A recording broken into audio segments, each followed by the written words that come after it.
snakes shed their skins, they still remain snakes. And tell Meghan to stop making life a nightmare for other people. You don't lie in a case like that unless there's something to hide. 35 million people have looked at her bouncing belly, and I mean, it is an enormous number around the world because it is breathtaking.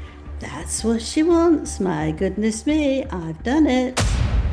What if one of the biggest royal controversies of the last decade wasn't about a royal interview or a family feud, but about questions that simply refuse to disappear? For more than 6 years, discussions surrounding Prince Harry and Meghan Markle's first child have continued to divide royal watchers around the world. Supporters insist the rumors are nothing more than conspiracy theories fueled by the internet. Critics argue that several unanswered questions deserve clearer explanations. So why has this story continued making headlines long after Archie was born? Today, we're looking at the claims, the public statements, the official timeline, and why this debate continues to return again and again. Let's begin. For more than 6 years, one royal story has continued to spark debate across the world. While many royal controversies gradually disappear from public attention, this particular discussion refuses to fade away. Every few months, a new interview, a television debate, a social media post, or a newspaper article brings the subject back into the spotlight. At the center of the conversation are Prince Harry, Meghan Markle, and the birth of their first son, Archie. Some people believe the entire controversy has been fueled by online speculation and conspiracy theories, while others argue that several questions surrounding the official announcements have never been fully answered. The result is a story that continues to divide royal watchers, journalists, historians, and commentators even years after the original events took place. Rather than becoming a closed chapter in royal history, it has evolved into one of the most discussed topics involving the modern monarchy. When Harry and Meghan announced they were expecting their first child, millions of people around the world celebrated the news. The couple had become one of the most talked about members of the royal family, and public interest in every stage of the pregnancy was enormous. Newspapers followed every royal engagement, photographers documented every public appearance, and television programs analyzed every detail of Meghan's pregnancy. At first,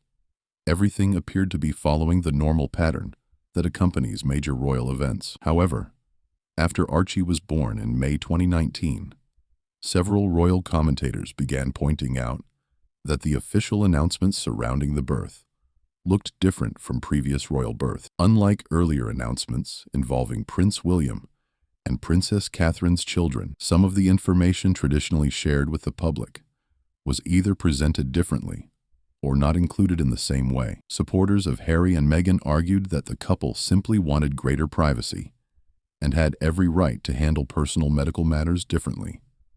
Critics, however, believed those differences naturally raised questions because royal births have historically followed well-established traditions. One of the most recognized voices discussing this issue has been royal commentator Lady Colin Campbell. For years, she has maintained that, in her opinion, the discussion is not really about internet rumors or dramatic headlines, but about the level of official documentation traditionally associated with members of the royal family. According to her perspective, previous royal births were accompanied by clear public announcements that included medical confirmation and other official details. She argues that the differences in Archie's announcement encouraged public curiosity. At the same time, many other commentators completely reject her conclusions. They argue that privacy standards have changed, that modern royal families should not be expected to follow every historical custom, and that medical information should remain private,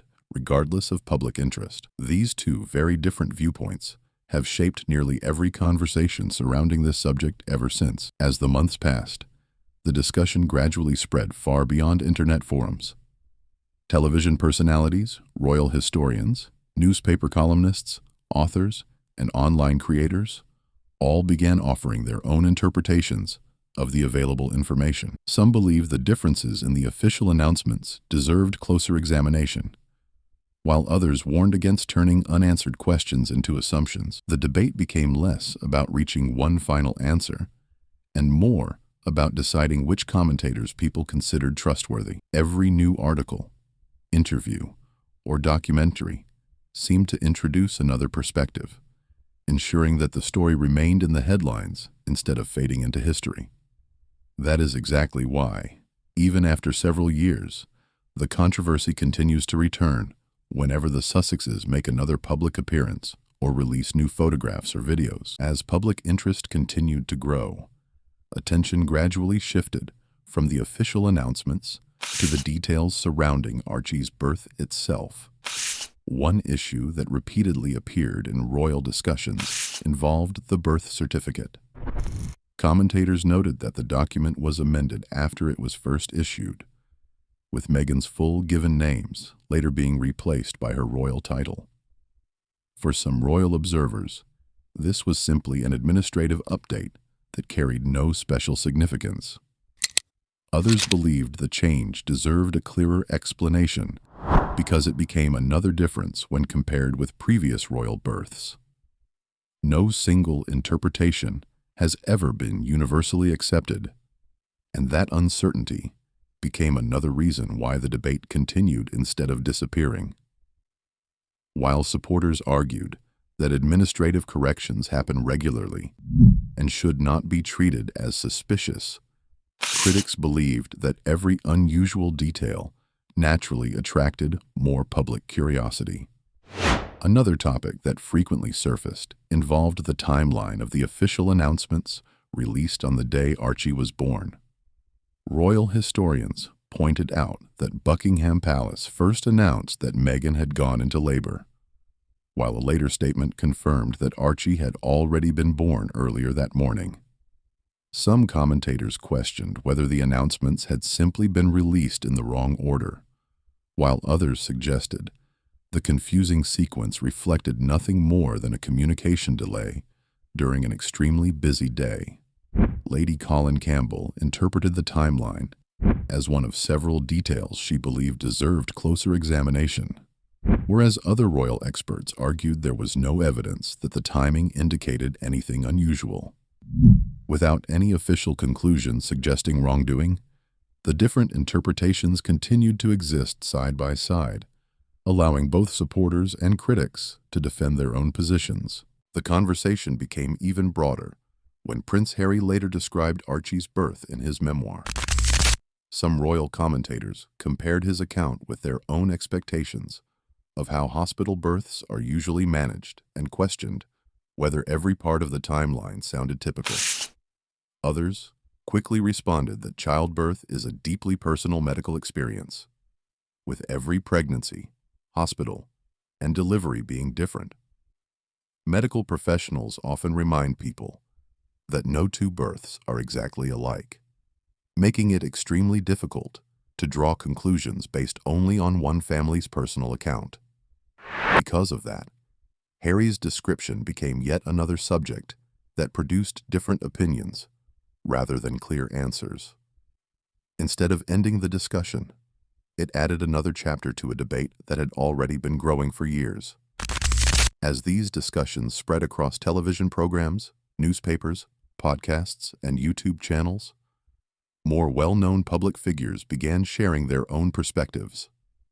Royal historians, authors, broadcasters, and political commentators all contributed to the conversation, each interpreting the available information differently.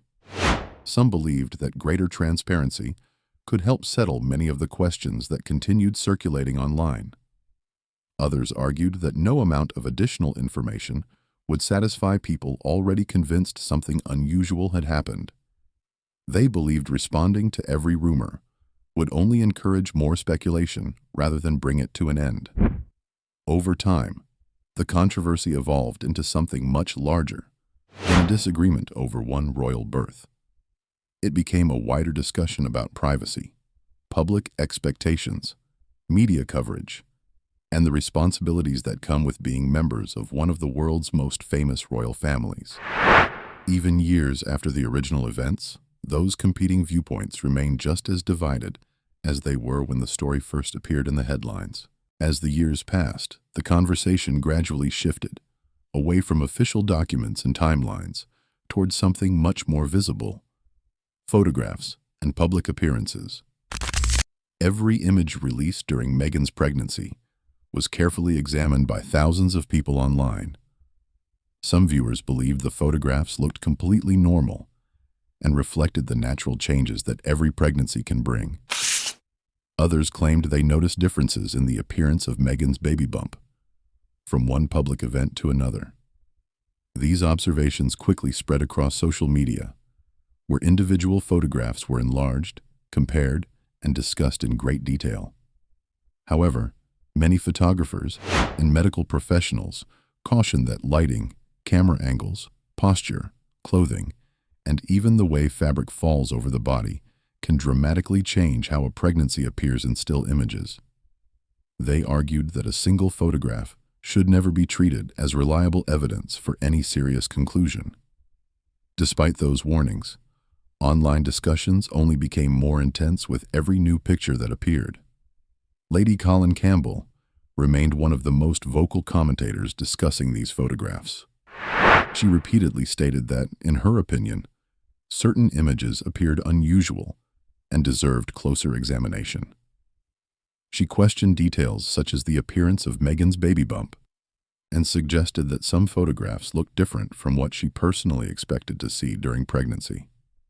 At the same time, many other commentators strongly disagreed with her assessment. They argued that photographs captured in different lighting conditions or from different angles could easily create misleading impressions. They also pointed out that every woman's pregnancy is unique and that physical appearance varies greatly from person to person. Because of these opposing interpretations, the same collection of photographs continued producing completely different conclusions depending on who was examining them. The debate intensified again when an ultrasound image and later a family video connected to Princess Lilibet's birth attracted widespread attention online. Supporters viewed the video as nothing more than a light-hearted family moment shared with the public. Critics, however, began analyzing every frame, questioning whether certain details looked unusual. Among the public figures commenting on the footage was broadcaster Meghan Kelly, who said some aspects of the video did not look typical, based on her own personal experiences with pregnancy. Even so, she made it clear that she was expressing a personal opinion rather than presenting verified evidence. Many viewers agreed with her observations, while many others completely rejected them, arguing that personal experiences differ widely and cannot be used to judge another person's pregnancy. Once again, the discussion generated headlines without producing any universally accepted conclusion. By this stage, the controversy had become far bigger than one royal birth or one set of photographs. It had developed into an ongoing public debate involving privacy, tradition, media coverage, and public trust. Some commentators believed that greater transparency from the Sussexes could help answer lingering questions and reduce speculation. Others argued that no public figure should feel obligated to respond to every rumor circulating on the internet, especially when those rumors concern deeply personal family matters. Both sides remained firmly convinced of their own position, and every new interview, documentary, or public appearance seemed to reignite the discussion all over again. Rather than moving closer to a final answer, the story continued evolving into one of the most enduring and controversial discussions surrounding the modern British royal family. As time passed, the discussion expanded beyond photographs and birth announcements to include books, documentaries, interviews, and television appearances. Every new project released by Harry and Meghan attracted enormous public attention, and many viewers hoped that additional details about their lives would finally settle some of the long-running questions. Instead, each new appearance often created fresh debate. Some royal commentators believed that greater openness could reduce speculation, while others argued that every public statement simply encouraged another round of analysis, rather than bringing the controversy to an end. Documentaries, memoirs, and interviews became part of the story themselves. with supporters praising the couple for sharing their experiences and critics questioning whether all of the explanations answered the concerns that had been raised over the years. Another issue, repeatedly discussed by commentators, involved the constitutional importance of the royal line of succession. Some claimed that if the online rumors surrounding surrogacy were ever proven true, which has not happened, it could theoretically raise legal questions under long-standing succession rules. Others strongly rejected that argument, pointing out that no official evidence has ever confirmed those rumors and that speculation should never be treated as established fact. Because no official investigation or public record has supported those claims, the discussion has remained centered on opinions rather than verified conclusions. Even so, the subject continues to attract attention because it combines royal tradition, constitutional history, and one of the world's most closely watched families. The controversy also became a reflection of how dramatically the media landscape has changed. In previous generations, royal announcements were largely reported through newspapers and television. Today, every photograph, every video, and every public appearance is instantly shared across social media platforms where millions of people analyze even the smallest details. A single image can be viewed, enlarged, compared with older photographs, and debated by thousands of users within hours. Some people see this as a healthy form of public discussion, while others believe it encourages misinformation by allowing assumptions to spread faster than verified facts. Regardless of which view people hold, there is little doubt that social media has played a major role in keeping this story alive long after the original events occurred. Perhaps the most remarkable aspect of the entire controversy is that, after all these years, there is still no universally accepted conclusion. Those who trust the official account believe there is no reason to revisit the story, while those with lingering questions continue pointing to the same details they have discussed since 2019. Royal commentators remain divided, journalists continue publishing new opinions, and audiences around the world still debate the same timelines, photographs, and public statements. Until new official information is released, if it is ever released, the discussion is likely to continue. What began as a conversation about one royal birth has evolved into one of the longest-running and most polarizing debates surrounding the modern British royal family, with both supporters and critics remaining firmly convinced of their own perspective. As the debate continued, another important point became increasingly clear. Much of the discussion was no longer being driven by official palace statements, but by the opinions of royal commentators, authors, journalists, and television personalities. Each of these individuals examined the same publicly available information, but often reached very different conclusions. Some believed that the unanswered questions surrounding the birth announcements, official timelines, and public appearances justified continued discussion. Others argued that years of speculation had gone far beyond what the available evidence could reasonably support. As a result, audiences were left to decide which voices they considered the most reliable, making the controversy as much about public trust as about the original events themselves. Another reason this story has remained in the headlines is the extraordinary level of public interest surrounding Prince Harry and Meghan Markle. Few members of the modern royal family have attracted as much international media coverage. Every interview, documentary, podcast, charity appearance, or family photograph has been closely examined around the world. Supporters argue that this constant attention has placed enormous pressure on the couple and turned even ordinary family moments into global news stories. Critics respond that because Harry and Meghan have voluntarily shared many aspects of their personal lives through books, interviews, and documentaries, it is understandable that the public continues asking questions about issues that have never been fully explained. These opposing views have ensured that almost every new public appearance becomes another chapter in an already long-running debate. After examining years of interviews, official announcements, photographs, public appearances, documentaries, and commentary, one thing becomes clear. This story has never been defined by a single piece of evidence. Instead, it has continued because different people interpret the same publicly available information in very different ways. For some observers, the official explanations have always been sufficient, and they believe the controversy should have ended years ago. Others remain convinced that several questions surrounding timelines, documentation, and public statements deserve clearer answers. Neither side has managed to persuade the other, which is why this discussion continues to return whenever the Sussexes make headlines. Another important point is that many of the claims discussed throughout this debate originate from commentators, authors, broadcasters, and royal observers, expressing their own interpretations rather than presenting verified facts. Some of these individuals have spent decades covering the royal family and believe their observations deserve serious consideration.